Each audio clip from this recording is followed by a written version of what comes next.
మన జీవితం యొక్క ముఖ్య ఉద్దేశం ఏంటంటే ఆనందంగా ఉండడం, ఆనందంగా ఉండాలి. రేపు ఏమవుతుందో అన్న భయంతో మనం జీవిస్తే ఆ జీవితానికి ఏమీ విలువ లేదు. రేపటి కోసం మనం ఎదురు చూడాలి.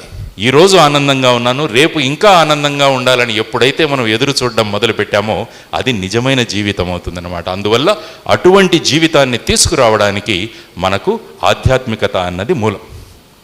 మీకు తెలుసు, మన యుగాలు చూసుకుంటే సత్యయుగం, తర్వాత త్రేతాయుగం, ద్వాపరయుగం, ఇప్పుడున్నది కలియుగం.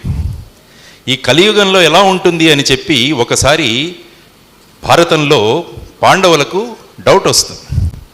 వాళ్ళు కృష్ణుడిని అడుగుతారు, మనం ఈ ద్వాపర యుగంలో ఉన్నాం కదా, మరి కలియుగం ఎలా ఉంటుంది కృష్ణ అంటే, కృష్ణుడు ఏం చేస్తాడంటే 4 దిశల్లో 4 బాణాలు ప్రయోగించి మీరు ఒక్కొక్క దిశకు వెళ్ళి బాణాన్ని తీసుకురండి, బాణం తీసుకువస్తున్నప్పుడు మీకేం కనపడింది అన్నది నాకు చెప్పండి అంటాడు.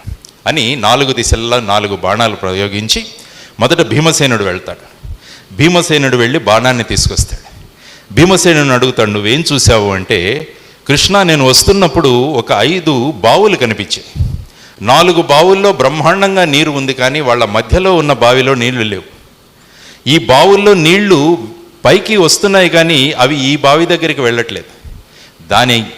ఇది ఎలా ఉంటుంది, దాని ప్రభావం ఏంటంటే కృష్ణుడు చెప్తాడు, కలియుగంలో కూడా ఈ 4 బావులు అన్నది ధనవంతులు, చాలా డబ్బులు ఉంటాయి, వాళ్ళ దగ్గర విపరీతంగా డబ్బు ఉంటుంది, ఆ డబ్బు ప్రవహించిపోతుంటుంది. కానీ మధ్యలో ఉన్న పేదరికంలో ఉన్న బావిలో ఈ డబ్బులు వెళ్ళే ప్రయత్నం చేయవు. అక్కడ ఆ పేదవాడు పేదవాడుగానే ఉంటాడు, ధనవంతులు ధనవంతులుగానే మారిపోతుంటారు.